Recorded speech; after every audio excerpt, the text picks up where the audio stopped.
Hi dears, എല്ലാവർക്കും നമസ്കാരം.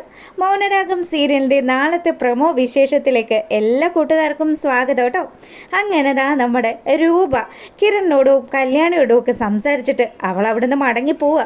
അപ്പോൾ എന്തായാലും തീരുമാനങ്ങൾ എത്രയും പെട്ടെന്ന് തന്നെ പൊന്നാങ്ങളെ അറിയിക്കാമെന്ന് വിചാരിച്ച് രൂപ ഫോൺ എടുക്കുക. അങ്ങനെ ബഗാസുരൻ ആ കോൾ അറ്റൻഡ് ചെയ്തു. അതെ ഏട്ടാ, ഏട്ടൻ പറഞ്ഞ തുക തരാനായിട്ട് ഞാൻ തയ്യാറാണ്. എന്തായാലും ഞാൻ പറഞ്ഞ സ്ഥലത്ത് പറഞ്ഞ സമയത്ത് ഏട്ടൻ വന്നു കഴിഞ്ഞാൽ ഞാൻ ആ കാശ് ഏട്ടന് കൈമാറാം. പിന്നെ അറിയാലോ, എൻ്റെ മോനും ആരും തന്നെ അറിയാത്ത പൈസയാണ്. അതുകൊണ്ട് ഏട്ടൻ ആ കാര്യത്തിൽ പ്രത്യേക ശ്രദ്ധ വേണം. ഒരു കാരണം വെച്ചാലും ഞാൻ ഏട്ടന് കാശ് തരുന്ന കാര്യം മറ്റാരും തന്നെ അറിയരുതെന്ന് കൂടി രൂപ റിക്വസ്റ്റ് ചെയ്യുക. ബഗാസറിനാണെങ്കിലോ ആയിക്കോട്ടെ മോളെ, നീ എന്നെ സഹായിക്കാൻ കാണിച്ച മനസ്സുണ്ടല്ലോ, അതിനെനിക്ക് ഒരുപാട് നന്ദി ഉണ്ടടി എന്നൊക്കെ പറഞ്ഞ് രൂപയോട് വളരെ സ്നേഹത്തോടു കൂടി സംസാരിക്കുക. അപ്പോൾ രൂപയാണെങ്കിൽ അവൻ്റെ ഒരു സ്നേഹം എന്തായാലും എന്നെയും എൻ്റെ ഭർത്താവിനെയും 10-25 വർഷമല്ലേ ഇയാൾ പിരിയിപ്പിച്ച് നിർത്തിയത്. എന്നിട്ട് എല്ലാ പോക്കൃത്തരവും ചെയ്തിട്ട് അവസാനം എൻ്റെ ഭർത്താവിൻ്റെ തലയിൽ എല്ലാ കുറ്റവും കൊണ്ടുവന്ന് ചാർത്തി വെച്ചിരിക്കുന്നു. മകളുടെ ജീവിതം കോഞ്ഞാട്ടയായതിന് അയാളിപ്പോൾ നെട്ടോട്ട് ഓടിക്കൊണ്ടിരിക്കുകയാണെന്നൊക്കെ രൂപ ഇങ്ങനെ ആലോചിച്ചുകൊണ്ടിരിക്കുമ്പം മോളെ രൂപ, ഞാൻ പറയുന്നത് നീ കേൾക്കുന്നുണ്ടോ എന്ന് ചോദിച്ചു. ഉണ്ട് ഏട്ടാ, എന്തായാലും ഏട്ടൻ എവിടെയാണ് വരേണ്ടത്, എപ്പോൾ വരണം എന്നുള്ള കാര്യമൊക്കെ ഞാൻ അറിയിച്ചോളാന്നും പറഞ്ഞ് രൂപ ഫോൺ വെക്കുക. ബഗാസുരനാണെങ്കിൽ നല്ല ആശ്വാസമായി കേട്ടോ. പുള്ളിക്കാരൻ നേരെ പോവാ നമ്മുടെ മനുവിൻ്റെ അടുത്തേക്ക്. അപ്പം മനുവിനെ എങ്ങനെയെങ്കിലും ഈ നാട്ടിൽ നിന്ന് തന്നെ അവൻ്റെ ശല്യം ഒഴിവാക്കാൻ വേണ്ടിയിട്ട് കാത്തിരിക്കുമായിരുന്നല്ലോ പുള്ളിക്കാരൻ. അതുകൊണ്ട് തന്നെ മനുവിൻ്റെ അടുത്ത് ചെന്നു. എന്താടോ അമ്മായിയപ്പ, താൻ എന്തിനാ എന്നെ വിളിച്ചു വരുത്തിയത്? അതെ, നിനക്ക് ഗുണമുള്ളൊരു കാര്യം പറയാൻ വേണ്ടിയിട്ടാണ് ഞാൻ നിന്നെ വിളിച്ചത്. നീ എത്രയും പെട്ടെന്ന് എൻ്റെ മോളുടെ ജീവിതത്തിൽ നിന്ന് ഒഴിവായി പോകണം. എടോ, തന്നോടല്ലേ ഞാൻ മലയാളത്തിലല്ലേ പറഞ്ഞത്, താൻ എനിക്ക് തരാനുള്ള പൈസ അപ്പോൾ അത് തന്നു കഴിഞ്ഞാൽ ഞാൻ തൻ്റെ മകൾ പോലും അറിയാണ്ട്, തൻ്റെ മകൾക്ക് ഒരു പ്രശ്നവും ഉണ്ടാക്കാണ്ട് ഈ നാട്ടിൽ നിന്ന് തന്നെ പോയിക്കൊള്ളാം. ഞാനേ ഒരു ഇടുക്കിക്കാരിയെ കണ്ടുവച്ചിട്ടുണ്ട്. അവളെ എൻ്റെ ജീവിതസഖിയാക്കി ഇനിയുള്ള കാലം ആ മലമൂട്ടിലെങ്ങാനും താമസിക്കാമെന്നാണ് വിചാരിക്കുന്നത്. അങ്ങനെയാണെങ്കിൽ ഞാൻ നിനക്ക് 1 കോടി രൂപ തരാം. ആ പൈസ ഉടനെ തന്നെ നിൻ്റെ കയ്യിലെത്തും. അങ്ങനെ എത്തിക്കഴിഞ്ഞാൽ നീ ഈ നാട് വിട്ട് പോയിക്കോണമെന്ന് പറഞ്ഞു. പൈസ കിട്ടിയ പിന്നെ എന്താ പ്രശ്നം? നമ്മുടെ മനുവിന് ഇതിപ്പറ ഒരു സന്തോഷം ഇനി വരാനില്ലല്ലോ. മനു ഡബിളൊക്കെയാണ്. അങ്ങനെ ഇവർ ഈ ഒരു ഡീലൊക്കെ സംസാരിച്ച് അവിടെ നിന്ന് പിരിയുക. പിന്നീടാണെങ്കിൽ നമ്മുടെ ബൈജു ഒന്ന് സുന്ദരനാകാമെന്നൊക്കെ വിചാരിച്ച് ഹെയറൊക്കെ ഒന്ന് റെഡിയാക്കാമെന്നൊക്കെ വിചാരിച്ച് പാർലറിൽ എത്തുകയാണ്. അപ്പോൾ അവിടെ വന്നതും അവിടെ കത്തി വേഷത്തിൽ നമ്മുടെ പ്രകാശൻ ഇരിക്കുക. അല്ലട പുള്ളേ, ഇതാരാ ഇത് നമ്മുടെ പ്രകാശനല്ലേ?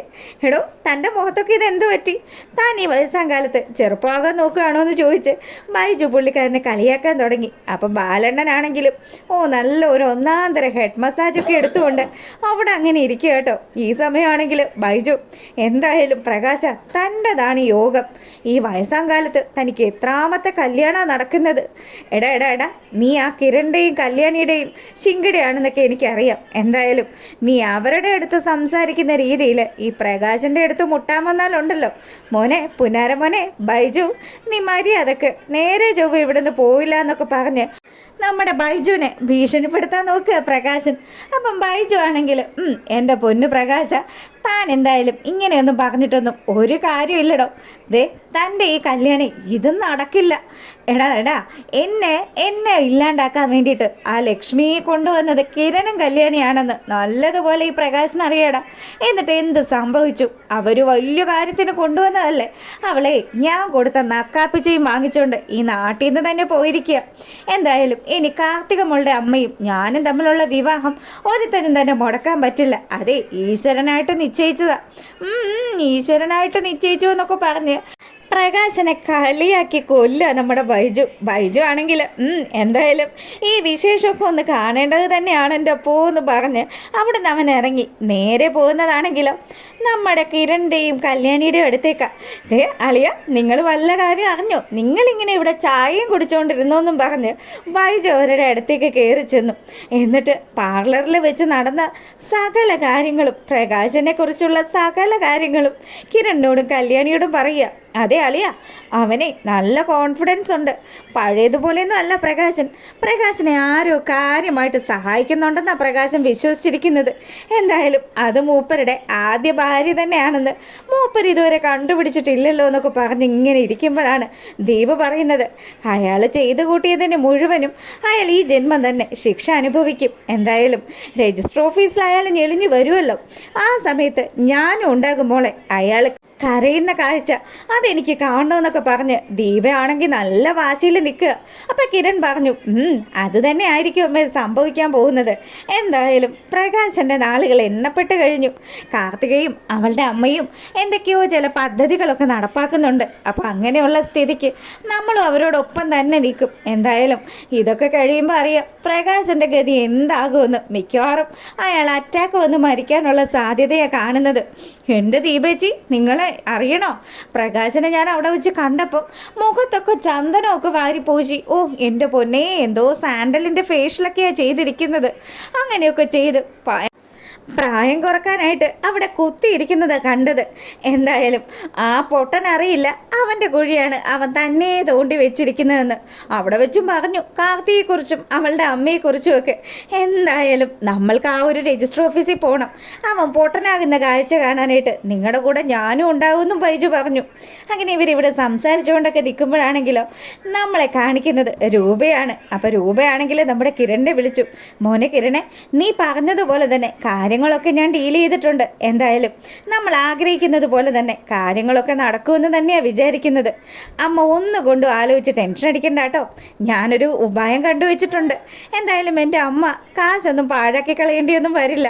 അപ്പം ഇങ്ങനെ ഇവരിവിടെ പ്ലാൻ ഇടുമ്പോഴാണെങ്കിലോ ബഗാസുരൻ വീട്ടിലേക്ക് വരിക. എന്തായാലും തൻ്റെ മകളുടെ ജീവിതത്തിലെ ഏറ്റവും വലിയ ശല്യമാണ് മനോഹർ എന്ന് പറയുന്നവൻ. അവനെ ഒഴിവാക്കാനുള്ള നല്ല ഒന്നാന്തരം ഒരു ഉപായമായിട്ടാണല്ലോ ആശാൻ വന്നിരിക്കുന്നത്. ശാരിയുടെ അടുത്തേക്ക് ചെന്നു, എടി ശാരി, നീ എന്തൊക്കെയാ പറഞ്ഞത്? എൻ്റെ പെങ്ങൾ എന്നെ പറ്റിക്കുവാണെന്നും അവൾ എനിക്ക് കാശ് തരില്ല എന്നൊക്കെയല്ലേ നീ പറഞ്ഞത്? എന്നിട്ട് എൻ്റെ പെങ്ങൾ ഞാൻ 2 കോടി രൂപ ആവശ്യപ്പെട്ടത്. ആ 2 കോടി രൂപ അവൾ എനിക്ക് തരാമെന്ന് പറഞ്ഞു. എന്തായാലും നാളെ ആ പണം അവൾ എനിക്ക് കൈമാറും. അപ്പം നിനക്ക് മനസ്സിലാവും എൻ്റെ രൂപയ്ക്കുണ്ടല്ലോ സാരേ എന്ന് പറഞ്ഞാൽ ജീവനാടി. അവളുടെ ജീവിതത്തിലൊരു പ്രശ്നം ഉണ്ടാകുന്നതൊന്നും എൻ്റെ രൂപയ്ക്ക് സഹിക്കുന്ന കാര്യമല്ല. ഇതൊക്കെ ഉള്ളതാണെങ്കിൽ കൊള്ളാന്നുള്ള രീതിയിൽ ശാരി അവിടെ അങ്ങനെ നിൽക്കുക. ഈ സമയമാണെങ്കിൽ നമ്മുടെ ബഗാസുരൻ പറഞ്ഞു, അത് ഇതൊക്കെ ഉള്ളത് തന്നെയാ, നിനക്കാണ് എല്ലാം മഞ്ഞയായിട്ട് തോന്നുന്നത്, നിൻ്റെ കണ്ണിനാടി മഞ്ഞപ്പിത്തം ബാധിച്ചതെന്നൊക്കെ പറഞ്ഞ് പുള്ളിക്കാരൻ ദേഷ്യപ്പെട്ടുകൊണ്ട് നിൽക്കുമ്പം, അല്ല നിങ്ങൾ മനുവിന് എന്തോരം കൊടുക്കാമെന്ന് പറഞ്ഞു? അവനെ ഞാൻ 1 കോടിയിൽ ഒതുക്കും. എന്തായാലും പിന്നീട് 1 കോടി ഉണ്ടല്ലോ, നമുക്കും ജീവിക്കണമല്ലോ, വയസ്സായാണല്ലോ വരുന്നത് എന്നുള്ള രീതിയിലൊക്കെ ആശാൻ്റെ ഭാവി കാര്യങ്ങളൊക്കെ പ്ലാൻ ചെയ്തുകൊണ്ട് മകളെ എങ്ങനെയെങ്കിലും രക്ഷപ്പെടുത്തി വീണ്ടും കിരണിൻ്റെ ജീവിതത്തിലേക്ക് തിരികെ കയറ്റാമെന്നൊക്കെ ആ ഒരു കുനിഷ്ഠ സ്വഭാവത്തിൽ നിൽക്കുന്നത് കാണിച്ചുകൊണ്ട് കേട്ടോ നാളത്തെ വിശേഷം അവസാനിക്കുന്നത്.